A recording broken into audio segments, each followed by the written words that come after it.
Hi, I'm Anna, and welcome back to the D1 Audible Cheat Sheets. Harvest is the moment grape ripening stops and decisions become irreversible.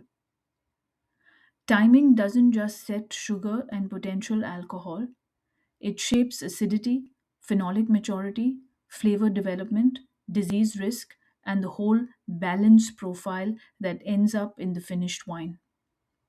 And then there's the second big decision whether the fruit is taken by hand or machine, which has implications for style, quality, logistics, and cost. Choosing the date of harvest. Traditionally, growers worked with a simple rule of thumb. Grapes ripen around 100 days after the beginning of flowering. In many European contexts, readiness was heavily anchored to potential alcohol, especially in cooler regions where getting to a minimum ripeness level was historically the struggle. In cool climates, once potential alcohol reached 9.5 to 11% ABV, grapes could be harvested. Regulations reinforce this thinking. For example, minimum potential alcohol levels exist in AOC rules such as Petit Chablis 9.5%, Chablis 10%, and Bourgogne Blanc 10.5%. If needed, alcohol can be adjusted upward within limits by chaptalization. But the context has shifted. Warmer growing seasons, better viticulture, and the modern emphasis on flavor and tannin maturity mean harvest decisions now often go beyond sugar is high enough. Many producers are prioritizing what they perceive as aroma ripeness and tannin ripeness, even if sugar suggests the grapes could have been picked earlier. One overriding practical factor can trump everything: rain risk near harvest. Forecast rain forces an uncomfortable trade off. Pick early and accept underripe fruit, or wait and risk dilution, berry swelling, splitting, and grey rot. In other words, harvesting is often about choosing the least bad risk, not the perfect moment. Measuring ripeness. Because ripeness can mean different things. Growers typically monitor multiple parameters. Sugar is measured quickly with a handheld refractometer. Most dry still wines are harvested between 19 degrees and 25 degrees Brix, which roughly corresponds to 11 to 15% ABV once fermented dry. Acidity can be measured via titration to calculate total acidity, and pH is checked with a pH meter. These readings matter because sugar accumulation and acid decline don't move in lockstep, especially in warmer seasons. Aroma and tannin ripeness are still largely judged by tasting, and experience matters here. Grape skins, seeds, pulp texture, and flavor development often tell you what numbers can't. There are also more advanced tools emerging, including visible or near infrared spectroscopy, offering multiple readings beyond just sugar and acidity. But even with high tech metrics, tasting grapes remains central because the target is not numbers, it's the intended wine style. Harvest timing for specific styles. The most useful way to remember harvest timing is to tie it directly to style goals. In the Loire, Chenin Blanc may be picked over 4 to 6 weeks, early for sparkling bases, mid for dry and off dry styles, and late for botrytized or late harvest wines. Same vineyard, different targets, multiple passes through time. In California, Zinfandel illustrates how harvest timing can create fundamentally different wines. Early to mid August for white Zinfandel versus September for red wine. And because Zinfandel commonly shows uneven ripening on the same vine, selection becomes critical if the producer is aiming for consistent quality. They also must decide whether shriveled berries belong in the final blend.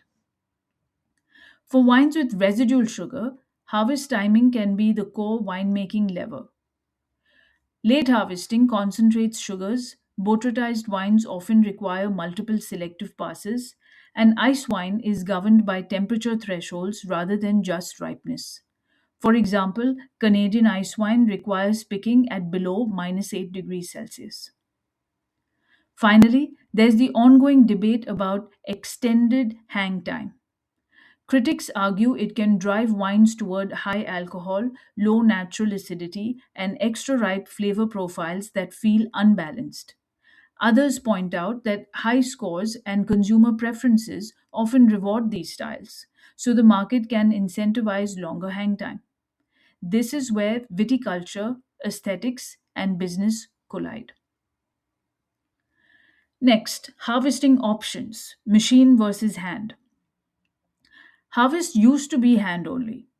Now the decision is more nuanced than hand picked equals quality. The best choice depends on wine style requirements, vineyard design, topography, labor realities, regulations, and cost. So, when is machine harvesting preferred? Machine harvesting is the default for inexpensive to mid price wines and for large scale production, especially where vineyards are designed for mechanization. Even rows, turning space, flat land, or consistent gentle gradients. It's no longer true that machine harvest automatically means mediocre quality. Quality can be improved with targeted steps.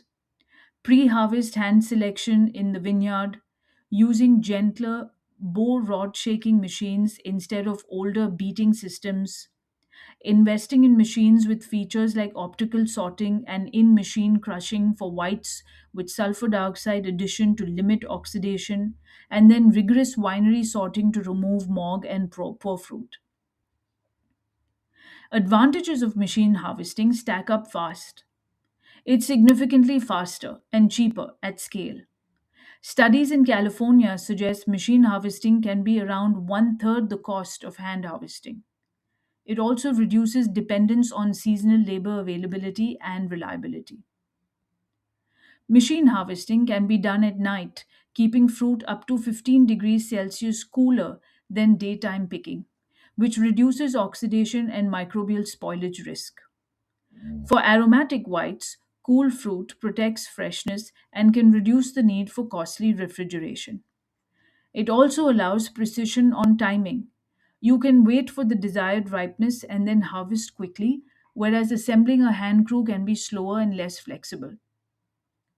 Disadvantages are real and style critical. Even modern machines are less gentle than hand harvesting. They shake berries off stems, often rupturing skins and releasing juice, which increases oxidation risk and the potential extraction of phenolics in delicate whites. And any style requiring intact bunches simply cannot rely on machine harvesting. Machines are not cost effective for small vineyards. They struggle with steep slopes and can be impractical for mixed plantings in the same plot. Quality depends heavily on the operator, and if a grower rents, then the competition for harvesters at peak ripeness can become a bottleneck. Owning a harvester is a major capital investment. So, when is hand harvesting preferred? Hand harvesting means teams cut whole bunches with secateurs. Premium producers often favor it because it can be more selective and gentler. Advantages are about control and fruit integrity. Pickers can select bunch by bunch, removing diseased, underripe, or overripe fruit at the vine. They can handle steep slopes, irregular rows, and mixed plantings. And when fruit is placed into small stackable crates of 10 to 15 kilos, crushing and juice release are minimized, reducing oxidation and microbial spoilage risk. Disadvantages are largely economical and logistical. Hand harvesting is more expensive at medium to large scale, and it requires a reliable workforce plus training and supervision to maintain standards. It usually happens in daylight, which can increase temperature related spoilage risk, though some producers do hand harvest at night using lights. Rising labor costs and shortages are now pushing even premium producers to consider mechanization where possible. While on the other hand, some high volume wines may still be hand harvested depending on local labor economics, including cooperative structures where growers are small and fruit is pooled. When is hand harvesting required? Some styles demand intact bunches. Premium sparkling wines that rely on whole bunch pressing require hand harvesting. Champagne and most traditional method sparkling wines globally. Carbonic or semi carbonic maceration styles such as Beaujolais also require whole bunches. Hand harvesting is also required when selective picking is fundamental to the style, such as harvesting only botrytized bunches for wines like Trockenbeeren, Auslese, Riesling. And of course, steep slopes and certain vine forms force the issue. Douro style terrain makes mechanization impractical.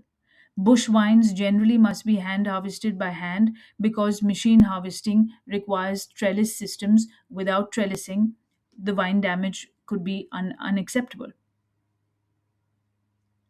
And so this concludes the chapter 9 on harvest. I do hope this helps with your prep, and I'll see you at the next episode.